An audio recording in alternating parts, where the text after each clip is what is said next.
Muy bien, bienvenidos nuevamente al módulo de Ciencias Básicas. Soy el Dr. Bellodas y vamos a continuar con el capítulo de reumatología.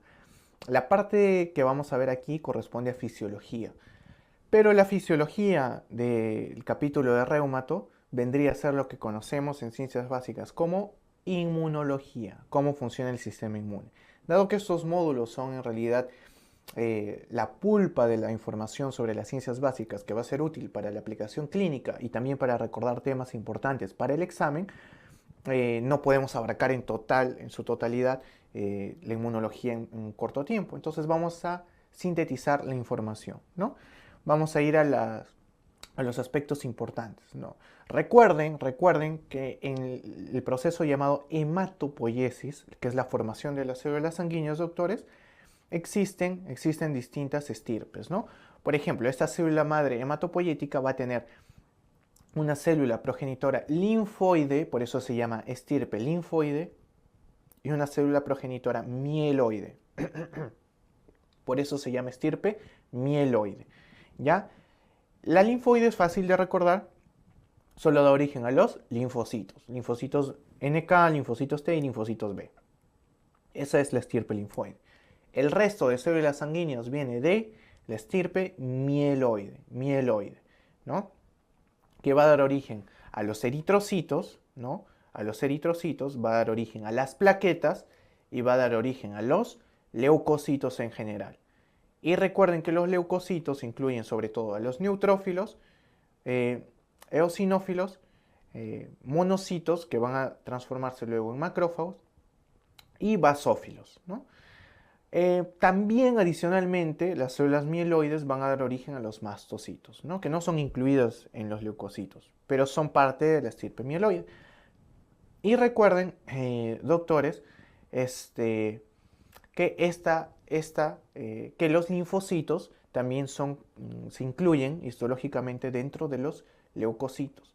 Ojo, no estoy diciendo que son estirpe mieloide, estoy diciendo que los leucocitos o células de la serie blanca son los linfocitos, neutrófilos, eosinófilos, basófilos y monocitos, ¿no?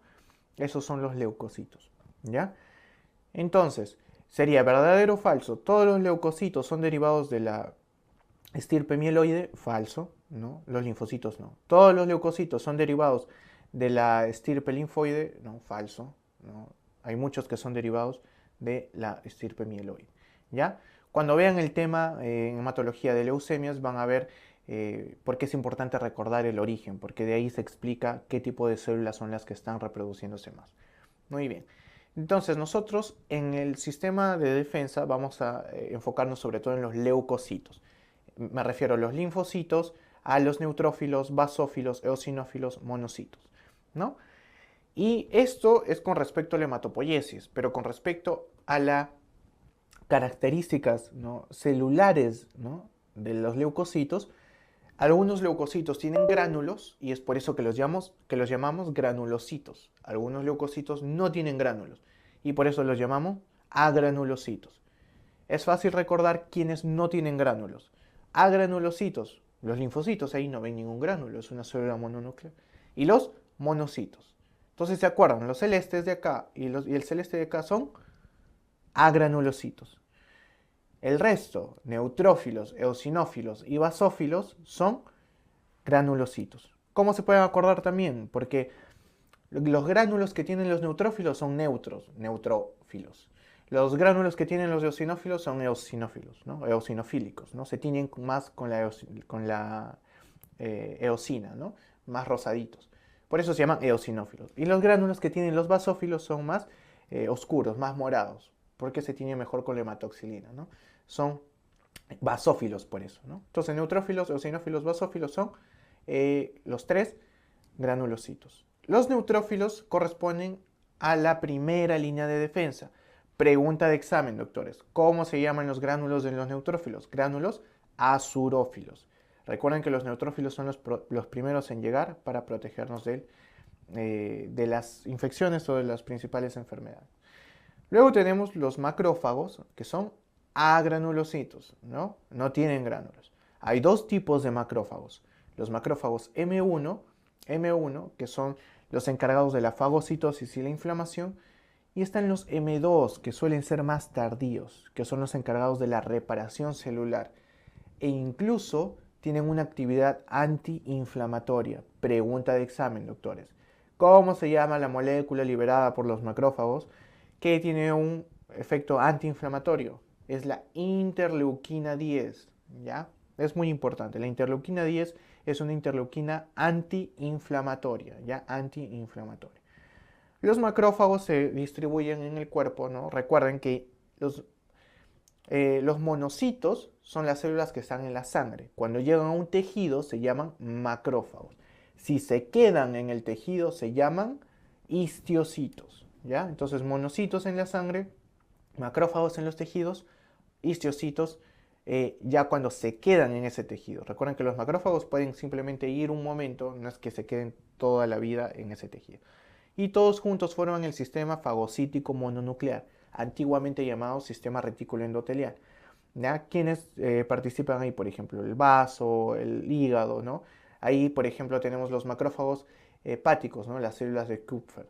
Luego tenemos los macrófagos alveolares, ¿no? Las células del polvo. Tenemos los macrófagos de la piel, ¿no? Las células de Langerhans, ¿no?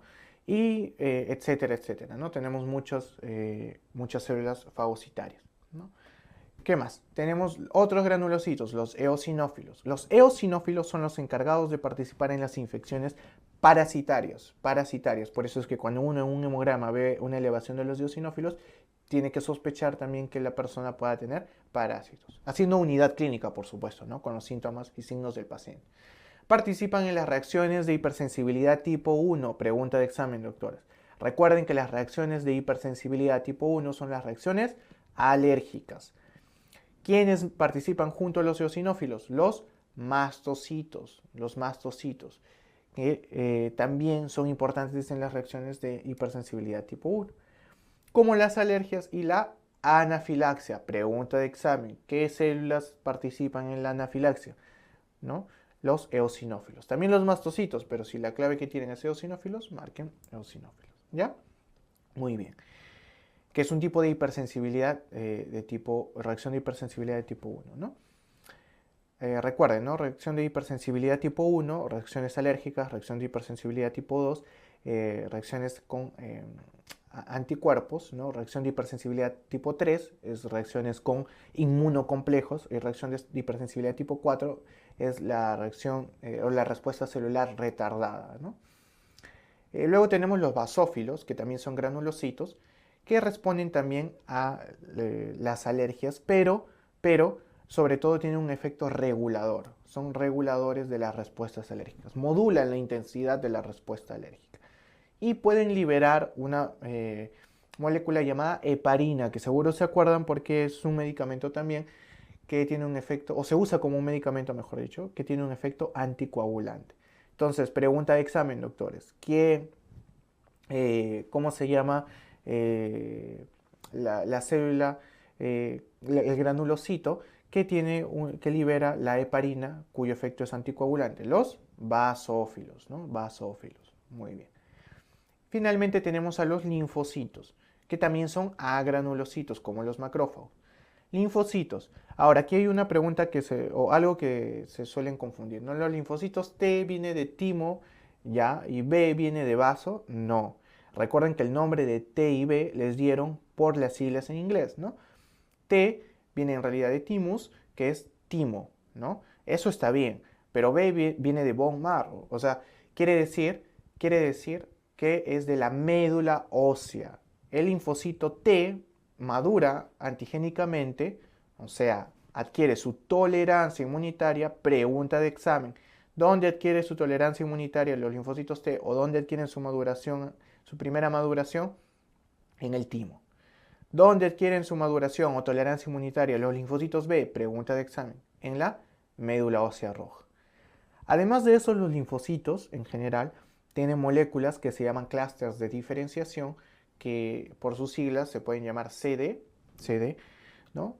Que los caracterizan, ¿no? Eso sobre todo lo van a ver cuando los pacientes, por ejemplo, les piden citometrías de flujo, es para ver qué moléculas se están expresando. Por ejemplo, en el estudio de una leucemia, quiero saber si es una leucemia de células T o de células B, hago una citometría de flujo y veo que las células marcan CD5. Pregunta de examen, si en una citometría de flujo veo linfocitos que marcan CD5, son linfocitos T. Muy bien. Y si en la citometría de flujo veo que marcan CD20, pregunta de examen, ¿son linfocitos B? CD20 está presente en los linfocitos B. Entonces, con esta introducción de los leucocitos, ya podemos hablar un poco, en realidad, de la respuesta inmunitaria. Ahora, sobre los linfocitos y sobre esta tolerancia inmunitaria. Recuerden que los linfocitos, doctores, aprenden a reconocer antígenos extraños, pero también aprenden a no atacar los antígenos propios. Y esto es lo que se conoce como tolerancia inmunitaria. ¿Ya? Los linfocitos T adquieren esta tolerancia en el timo, los linfocitos B en la médula ósea, sobre todo en la médula ósea roja. ¿Ya? Entonces, aquí vamos a ver un ejemplo de cómo ocurre esto, ¿no? Porque también ha sido pregunta de examen y también es importante que lo entiendan porque es el sustento de las enfermedades autoinmunes, ¿no? Por ejemplo, los linfocitos T en el timo, ¿no? Los linfocitos T tienen un primer proceso llamado selección positiva, donde se les muestra a los linfocitos T que están empezando a formarse antígenos en general, antígenos extraños. ¿Por qué es importante la selección positiva? Positiva quiere decir positiva porque sí reconoce. Entonces pasa si sí reconoce. ¿Qué quiere decir? Que el linfocito T en la selección positiva lo que se le entrena es a reconocer antígenos en general, ¿no? ¿Por qué? Porque no nos serviría un linfocito que no puede detectar el antígeno de una bacteria, no nos serviría un linfocito T que no puede detectar el antígeno de un virus, ¿no? Entonces, es importante, es importante. Pasan la selección positiva, selección positiva en la corteza tímica. Corteza, ¿no? Recuerden que el timo tiene una médula y una corteza. Entonces, en la corteza tímica pasan la selección positiva.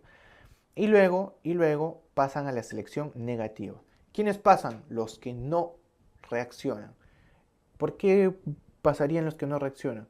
Porque les están mostrando antígenos propios. Les estoy mostrando a los linfocitos T, por ejemplo, antígenos del corazón, les estoy mostrando antígenos de los huesos, de las articulaciones, ¿no? Del cartílago, etc. Si el linfocito reconoce y desencadena una respuesta a un antígeno propio, ese linfocito se tiene que eliminar. Son linfocitos T autorreactivos. Y esa eliminación permite que los linfocitos no ataquen al propio cuerpo. Cuando hay una falla en la eliminación de los linfocitos autorreactivos, ocurren las enfermedades autoinmunes, ¿no? Como por ejemplo la artritis reumatoide, por poner un ejemplo, ¿no? Mediada por linfocitos T.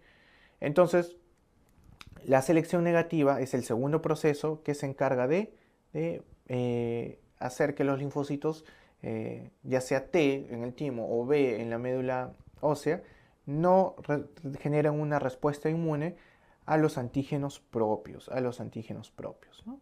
Entonces, eso ha sido pregunta de examen. Recuerden, doctores, selección positiva que reconozcan los antígenos propios, selección negativa que no reconozcan, selección positiva que reconozcan antígenos en general y selección negativa que no reconozcan los antígenos propios. Muy bien. Entonces, este es el concepto de tolerancia. Además, recuerden, como les dije, los órganos linfoides, ¿no? Los principales donde ocurre esta maduración son llamados órganos centrales, que son la médula ósea roja y el timo. Pero, pregunta de examen, ¿cuáles son los órganos linfoides periféricos? Donde también los linfocitos conocen antígenos. No es su primera maduración, pero sí están conociendo otros antígenos, ¿no? Sobre todo ya por la exposición que tenemos a nuevas bacterias, a nuevas sustancias, ¿no? Que pueden ser antigénicas, ¿no? O sea, generar una respuesta inmunitaria. Entonces, esto ocurre en los ganglios linfáticos, en el vaso y en el tejido linfático asociado a mucosas, como se llama también MALT, ¿no? Tejido linfático asociado a mucosas. Por ejemplo, en el estómago, ¿no? Recuerden, el linfoma MALT gástrico, ¿no? Está formado o sea, es un tipo de linfoma, ¿no? Linfoma B gástrico, linfoma MALT, ¿no? Y es porque el tejido asociado a mucosas, tejido linférico asociado a mucosas, es un órgano linfoide periférico. ¿Ya? Pregunta de examen. Ahora, hay dos tipos de inmunidad clásicamente que se han estudiado, sobre todo para efectos didácticos, ¿no? Para que se entienda. La inmunidad innata y la inmunidad adaptativa. La inmunidad innata, también llamada natural, porque es la que tenemos nosotros o que venimos con esta inmunidad, que no la adquirimos, no la aprendemos, ya viene de por sí, ¿no? La inmunidad innata o natural. ¿Por qué? Porque se basa en fagocitosis, principalmente por las células, los neutrófilos, los macrófagos, por ejemplo. Se basa en la destrucción enzimática. Hay barreras físicas como la barrera epitelial, ¿no? Tiene el sistema de complemento. Ojo, no todo el sistema de complemento, ¿ya? Sobre todo la vía alternativa y la vía de las lectinas son las que corresponden a la inmunidad innata. Ahora les voy a explicar sobre eso. Y los linfocitos natural killer. Se pueden acordar así. Los linfocitos que pertenecen a la inmunidad natural son los natural killer. Linfocitos NK. Entonces, inmunidad adaptativa, también llamada adquirida. Quiere decir que esta inmunidad se aprende. Esta inmunidad, al aprender, recuerden, en el proceso de aprendizaje está el aprendizaje y la memoria. Por eso tienen una memoria llamada memoria inmunitaria. Y son los que van a utilizar también los anticuerpos, ¿no? Aquí participan los linfocitos T y los linfocitos B. Recuerden que clásicamente se ha clasificado la inmunidad adaptativa en inmunidad humoral y celular. Celular porque tienen componentes donde las células son las protagonistas en defendernos. Y humoral porque antiguamente se creía que los humores, el contenido de la sangre, en otras palabras, las moléculas, eran las que participaban. ¿Quiénes son las moléculas que participan en realidad en la inmunidad adaptativa? Son los anticuerpos. ¿Y quiénes forman los anticuerpos? Pregunta de examen. Los linfocitos B, doctores. Los linfocitos B. Pero si quieren ser más específicos, los linfocitos B se transforman en células plasmáticas que van a sintetizar muchas cantidades de anticuerpos. ¿Ya? También ha sido pregunta de examen. Las células plasmáticas sintetizan también los anticuerpos. ¿Ya? Muy bien. Entonces, inmunidad humoral, inmunidad celular. ¿Ya? Muy bien, doctores. El sistema de complemento es un sistema de moléculas que van a potenciar la respuesta inmune, ya sea innata o adaptativa. La respuesta inmune innata está principalmente potenciada por las vías alternativas y la vía de las lectinas. Y la respuesta inmunitaria adaptativa está principalmente potenciada por la vía clásica. ¿Por qué? Porque la vía clásica, la primera que se describió, en realidad tiene participación de anticuerpos. Si hay anticuerpos, eso es inmunidad adaptativa. ¿Ya? Entonces, por eso es que pertenece a la inmunidad adaptativa. Yo me acuerdo así, la inmunidad A adaptativa no puede ir con la otra A alternativa. Entonces, adaptativa con clásica. Luego, alternativa, innata, lectinas, innatas. Ahora, en realidad la vía alternativa se activa con moléculas llamadas C3. Pregunta de examen, ¿no? ¿Cómo se activa la vía alternativa del sistema de complemento? A través de la molécula C3 del complemento, ¿no? La molécula 3 del complemento, por eso es C3. La vía clásica, que es activada por anticuerpos, activa primero la molécula C1. No vaya a ser que les pregunten cuál es la molécula de complemento que activa la vía clásica, C1. Y la vía de las lectinas se activa por las lectinas de unión amanosa, ¿no? Lectina de unión amanosa. También por sus siglas en inglés, Mannose Binding Lectin, ¿no? O sea, sería MBL, ¿no? MBL, lectina de unión amanosa, ¿no? Entonces esas tres se van a unir o van a activar el sistema de complemento, que la principal molécula que se activa en general, la vía común del complemento, es la C3, que se parte en dos, se escinde en C3b, que va a permitir la opsonización. Opsonización es el proceso que va a potenciar la fagocitosis, ¿no? Estimulando a las células fagocitarias, ¿no? Porque es como si le pusieran una señal roja a la bacteria, que es como una bandera donde las células van a marcarlas más y querer atacarlas con mayor intensidad. Y el C3A que va a facilitar la inflamación, ¿ya? También pueden llevar a activar otras moléculas del complemento que juntas forman un complejo de ataque que se llama complejo de ataque de membrana o MAC, ¿no? Complejo de ataque de membrana o sea, dado por el sistema de complemento, ¿ya? Muy bien. Ahora, la inmunidad innata. La inmunidad innata está dada por receptores tipo TOL, que significa también receptores tipo señuelo, por la forma que tienen, parece un señuelo, ¿no? Para los peces, ¿no? Cuando uno está pescando, parece un señuelo. Ha sido pregunta de examen. ¿Qué parte de la inmunidad se utiliza los receptores tipo TOL? La inmunidad innata. Recuerden que estos receptores tipo TOL son receptores que van a reconocer antígenos de las bacterias. No son los únicos, los Toll-like receptors, no son los únicos, sino también hay otros, ¿no? Como los receptores tipo Not-like receptors, los receptores tipo RIG, los CDS, ¿no? Pero en general todos se conocen como receptores tipo señuelo, que son parte de la inmunidad innata. La inmunidad innata tiene dos respuestas principales. La inflamación, que se activa gracias al factor nuclear kappa B, que es el NF-κB, o también por los factores de transcripción relacionados con el interferón, que van a producir la defensa o estado antivírico, ¿ya? Entonces, las dos formas en que reacciona la inmunidad innata es la inmunidad innata por la inflamación y por la defensa antivírica. Esas son las dos principales formas en que actúa. Muy bien. Entonces, la inflamación, que es parte de la respuesta inmunitaria innata, va a tener efectos locales en el lugar donde está produciéndose, por ejemplo, el contacto con un microorganismo, ¿no? Como el aumento de la permeabilidad, la vasodilatación, la liberación de de citoquinas. Recuerden que las citoquinas principales de la inflamación son tres: factor de necrosis tumoral alfa, TNF-alfa, interleuquina 1 e interleuquina 6, ¿ya? Entonces, pregunta de examen, doctores, ¿no? La interleuquina 6 estimula en el hígado los reactantes de fase aguda, la producción de reactantes de fase aguda, que no son más que moléculas que van a facilitar el proceso inflamatorio, ¿no? ¿Cuáles son? Pregunta de examen. ¿Cuál de las siguientes es un reactante de fase aguda? La proteína C reactiva, reactante de fase aguda. Pero también tenemos otros como la aptoglobina y el fibrinógeno, ¿ya? Acá a la derecha tenemos cómo funciona la inmunidad adaptativa, ¿no? Vamos a ver abajo, por ejemplo, la activación de los linfocitos T. Recuerden que los linfocitos T están estimulados sobre todo por la interleuquina 2 y los linfocitos T, yo estoy hablando de la inmunidad adaptativa, recuerden, inmunidad celular, tienen dos tipos principales: los linfocitos TCD4, ¿no? Que son los ayudadores o helper, y los linfocitos TCD8, que son los citotóxicos. Cito porque actúan atacando directamente a las células, son tóxicos para las células. Entonces los linfocitos TCD4, que son facilitadores, y los TCD8, que son citotóxicos, directamente van a fagocitar. Tienen los receptores de células T o TCR, ¿no?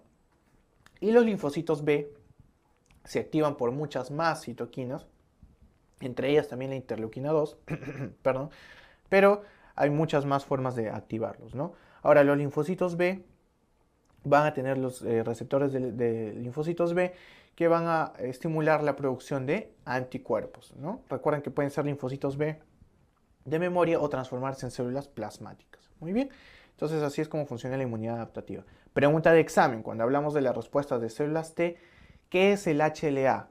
También llamado antígeno leucocitario humano. Es como si fuera una bandeja de plata que utilizamos para mostrar antígenos.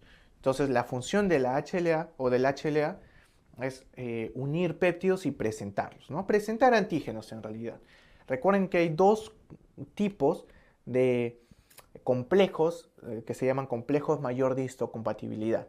¿Ya? Complejo mayor de histocompatibilidad tipo 1. Recuerden, yo me acuerdo así, todo tiene que dar 8. Entonces, complejo mayor de histocompatibilidad tipo 1, 1 por 8, 8. ¿Con quién se relaciona? Con los linfocitos TCD8, ¿no? Son los que van a reconocer el complejo de histocompatibilidad tipo 1. Y el complejo de histocompatibilidad tipo 2, 2 por 4, 8. Entonces, es reconocido, ojo, reconocido por los linfocitos TCD4. ¿Dónde se encuentra el complejo de histocompatibilidad tipo 1? O complejo mayor de histocompatibilidad tipo 1. En todas las células lo tienen. Todas las células de nuestro cuerpo lo tienen. ¿Dónde se encuentra el complejo de histocompatibilidad tipo 2? Lo tienen las células presentadoras de antígenos. Ojo, pregunta de examen. ¿Quiénes tienen los complejos de histocompatibilidad tipo 2? Las células presentadoras de antígenos, ¿no? Entonces, en los seres humanos, el complejo mayor de histocompatibilidad, también llamados moléculas principales de histocompatibilidad, se llaman antígenos leucocitarios humanos, ¿no? HLA, que está muy relacionado con enfermedades autoinmunes también, ¿ya? Muy bien. Y los receptores de células T, recuerden, participan también con la respuesta de las células T, los anticuerpos con la respuesta de las células B. Son 5 anticuerpos principales y yo me acuerdo como el juego, The Game, ¿no? IgD, IgG, IgA, IgM, IgE. ¿Cómo se llama el anticuerpo que pasa a la placenta?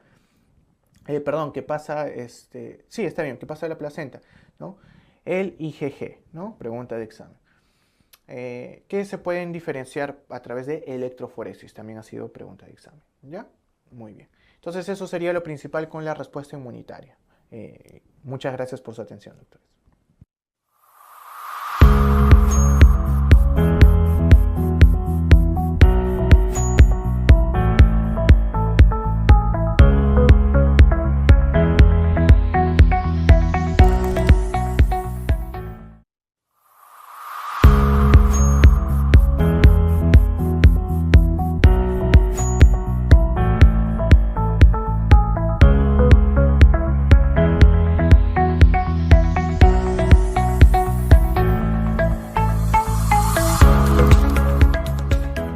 Entonces, los fármacos que usamos en inmunología para apagar el sistema inmune se clasifican en glucocorticoides, ciclosporinas, tacrolimus, azatriopina, micofenolato de mofetilo, el daclizumab y el sirolimus. Es la clasificación de fármacos clásica de los libros que va a depender del mecanismo de acción que tenga.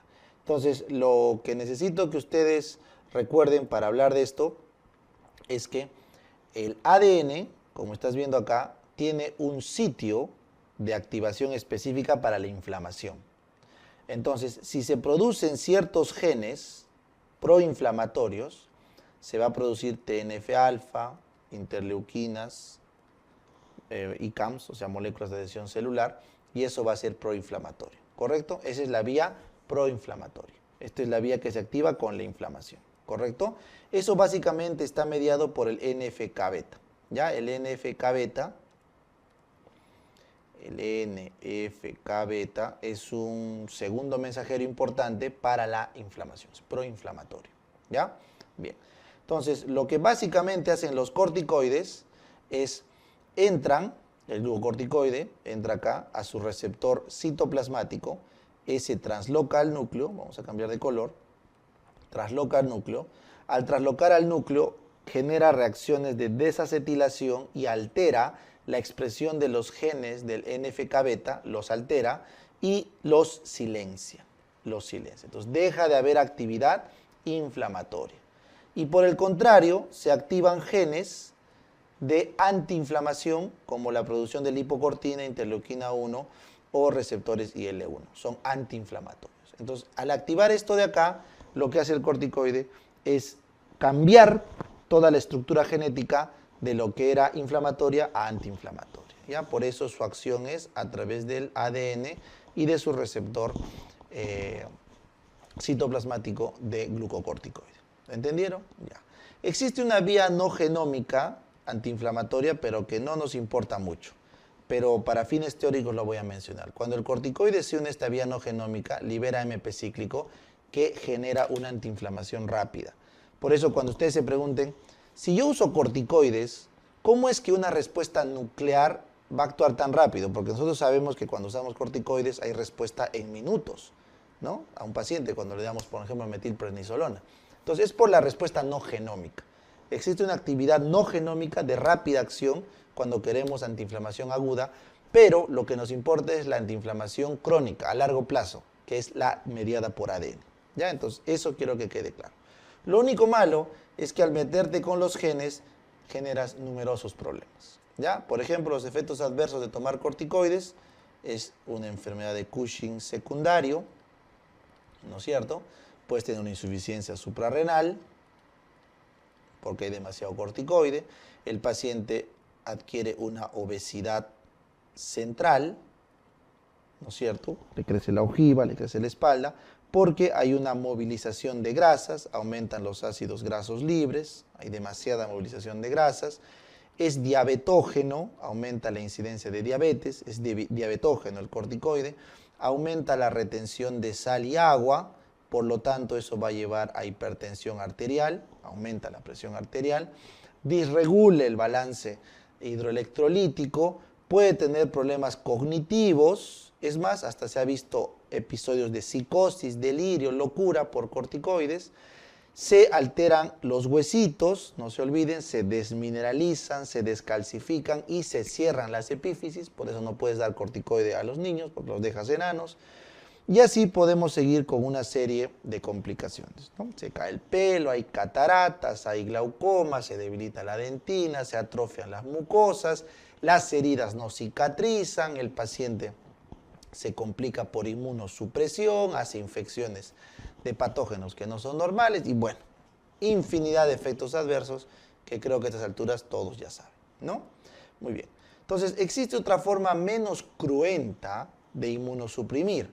Entonces, fácil es darse cuenta de lo que hemos visto hasta ahora, que la interleuquina 2, recuerdan, era una proteína importante ¿para qué? Para proliferar los linfocitos. Correcto. Entonces, si la interleuquina 2, que es una interleuquina autocrina, porque se autoestimula para proliferar, fuera bloqueada en algún punto, entonces yo voy a tener un efecto inmunosupresor. Entonces, miren acá por favor, esta interleuquina 2 actúa a través de una vía de la ciclidina CDK2, la ciclidina 2, para proliferar. Entonces yo puedo bloquear esta ciclidina 2 a través del sirolimus.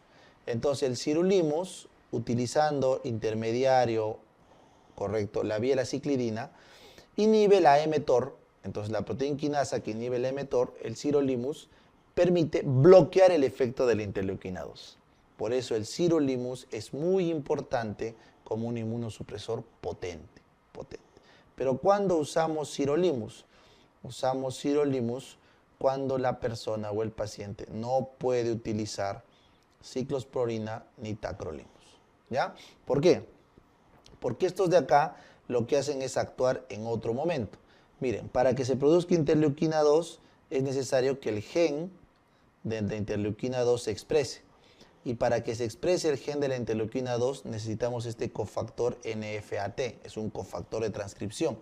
Y para que tengamos este cofactor de transcripción es necesario la activación de la calcineurina, que ha venido justamente de una vía del segundo mensajero de IP3, producto de la activación de la proteína quinasa del TCR. A ver, profe, ya me perdí. Tranquilo. ¿Cómo se activa un linfocito para activar toda la respuesta? El TCR entraba en contacto con la célula presentadora de antígeno. Entonces este TCR, ahora vamos a aprender, activa una proteína quinasa, o mejor dicho, una fosfolipasa C, que libera proteína quinasa C con inositol trifosfato. Toda esta vía libera calcio, ese calcio aumenta la calcineurina y la calcineurina genera un factor promotor a nivel nuclear, que es el NFAT, para producir el gen de la interleuquina 2 y con eso activarse. Sencillo. Entonces lo que se ha visto es que si le doy tacrolimus o ciclosporina, ahí lo tienen, voy a pintarlo de color doradito, tacrolimus o ciclosporina, como ves, van a inhibir a nivel de la calcineurina. Inhiben a la fosfatasa y por lo tanto al inhibir a la fosfatasa, esta calcineurina no puede hacer efecto. Entonces a través de la vía de la calcineurina, el ciclosporina y el tacrolimus inhiben la liberación ¿de qué? De interleuquina 2. Ya está. Por eso esos tres que he subrayado, ciclosporina, tacrolimus y sirolimus, son los principales inmunosupresores que se utilizan para las enfermedades reumatológicas y para los trasplantes de órganos. ¿Entendieron? Bien. Ahora, si queremos una bomba atómica, tenemos también la azatriopina, que es un nucleótido falso de DNA que también sirve para evitar la proliferación de linfocitos, pero tiene múltiples efectos adversos. Y tenemos un fármaco rarito que se utiliza en algunos casos, como en el lupus, que es el bicofenolato de mofetilo, que inhibe la deshidrogenasa de la inosina, ¿correcto? De la inosina. Entonces, puedes utilizarlo, lo vas a escuchar, pero no son de elección. Y finalmente, si yo quiero bloquear directamente la acción en el receptor, también podría usar el daclizumab, que este de acá, lo que hace es bloquear el receptor. Este de acá, el daclizumab. Pero por ser un monoclonal es costosísimo y no se emplea. Así que nos quedamos, por favor, con ciclosporina, tacrolimus y sirolimus. Solo que recuerden, ciclosporina y tacrolimus van a tener complicaciones en pacientes renales, ¿ya? Renales, que su contraparte sería el sirolimus, ¿ya? Muy bien, entonces esos son los inmunosupresores. No voy a ahondar más, solo quería explicarles el mecanismo de acción porque el resto lo van a ver en cada enfermedad reumatológica. Ahora vamos a los inmunoestimulantes. ¿Qué pasa si lo que yo quiero es aumentar la respuesta inmunológica? Entonces podemos usar fármacos que modifican la respuesta biológica, como el levamisol, la talidomida, la lenalidomida y el bacilo de Calmette-Guerin. ¿Ya? De estos de acá voy a conversar de talidomida y el bacilo de Calmette-Guerin. Miren, la talidomida fue un fármaco que se usó para la émesis en las gestantes que terminó dando focomelia, así que fue un caos. Entonces, después de muchos años, luego la talidomida se vio que servía en el mieloma múltiple. ¿Por qué? Porque parece inducir una respuesta inmunológica fuerte que protege al paciente contra el mieloma. Entonces, la talidomida parece aumentar la respuesta inmunológica en ciertos casos. Igual se vio el bacilo de Calmette-Guerin. El BCG, que normalmente todos nos vacunamos para tener un primer contacto con un bacilo tuberculoso, este BCG, cuando se instilaba en la mucosa de la vejiga, se veía que los carcinomas in situ regresionaban por aumento de respuesta inmunológica. Entonces se utiliza en el carcinoma in situ de vejiga, el BCG, por si acaso. Entonces son fármacos que aumentan la respuesta inmunológica por caminos no muy bien conocidos. Pero también lo que puedo hacer es darte de frente interferón, ¿no? Entonces puedo darte una citoquina recombinante a la mala, te meto interferones alfa, beta, gamma, para activar tu respuesta inmunológica. Estos interferones se usan en las hepatitis, sobre todo en la hepatitis B y en la hepatitis C. Y también se utiliza en el manejo del melanoma, los interferones, ¿ya? Podemos dar también interleuquina, que es el aldesleuquín, que usamos en casos de enfermedades hipoproliferativas donde no hay mucha respuesta celular de los linfocitos, ¿ya? Muy bien. Lo mejor de todo, creo que está de más hablar, y más aún ahora en plena pandemia, son las vacunas. Bueno, si yo quiero aumentar tu sistema inmune, mejor te meto el antígeno y dejo que haga su trabajo. Las inmunizaciones, que ya saben que pueden ser activas, pasivas, ¿no es cierto? Te lo puede pasar tu mamá, lo puedes adquirir por enfermarte o lo puedes adquirir por una vacuna. Esto no voy a tocarlo porque eso es un capítulo especial que se ve en coronavirus, pero las inmunizaciones es una forma de activar nuestro sistema inmunológico, ¿ya? Adicionalmente, podemos dar factores de crecimiento en el timo, como la timosina, que es solamente por mención académica. Ahora, doctor, todo esto va a tomar tiempo porque hay que activar el sistema inmune, bla, bla, bla. ¿Qué pasa si yo quiero ahorita una respuesta inmunológica? Por ejemplo, me he intoxicado, estoy con una toxina botulínica, toxina tetánica, me estoy muriendo, quiero salvarme ahorita. Entonces, una forma de salvarte ahorita es meterte inmunoglobulinas, que es lo que se hace en el COVID. Las terapias de inmunoglobulinas, ¿correcto? Donald Trump recibió el Regeneron, que son inmunoglobulinas. Lo que hacen es agarrar los anticuerpos de los enfermos, de los convalecientes, lo concentran y te lo meten para que puedas mejorar tu respuesta inmunológica. Entonces tenemos, por ejemplo, inmunoglobulinas contra el botulismo, tenemos inmunoglobulinas contra el citomegalovirus, contra la hepatitis, que está recomendada en los casos de violación, de exposición a hepatitis, la famosa antirrábica, la anti-RO para el caso de la eritroblastosis fetal, la hipersensibilidad materna y la famosa antitetánica, ¿no? Entonces tenemos inmunoglobulinas para todo eso y para mucho más. Acá también habría que poner el cóctel de coronavirus, también es válido, ¿ya? Bacán. Y finalmente, esto ya es algo moderno, se ha visto que si nosotros queremos modificar el curso de ciertas enfermedades, podemos bloquear o activar receptores. Pero ¿cómo nos acercamos al receptor? Solamente con la especificidad de un antígeno, de un anticuerpo que se una a un antígeno. Entonces, si lo que yo quiero es atacar la diana de algún receptor, como el receptor ER2 en el cáncer de mama, o como el receptor de crecimiento endotelial en el cáncer de colon, pulmón, renal o glioblastoma, o el receptor CTLA4 en el melanoma, o el receptor CD20 en los linfomas no Hodgkin o la leucemia linfocítica crónica, o el factor EGFR, ¿ya? El Epithelial Growing Factor, ¿ya? El receptor de crecimiento epitelial en los carcinomas de cabeza y cuello. Si yo quiero caerle directamente a ese receptor, necesitaría un anticuerpo monoclonal modificado que vaya y lo bloquee.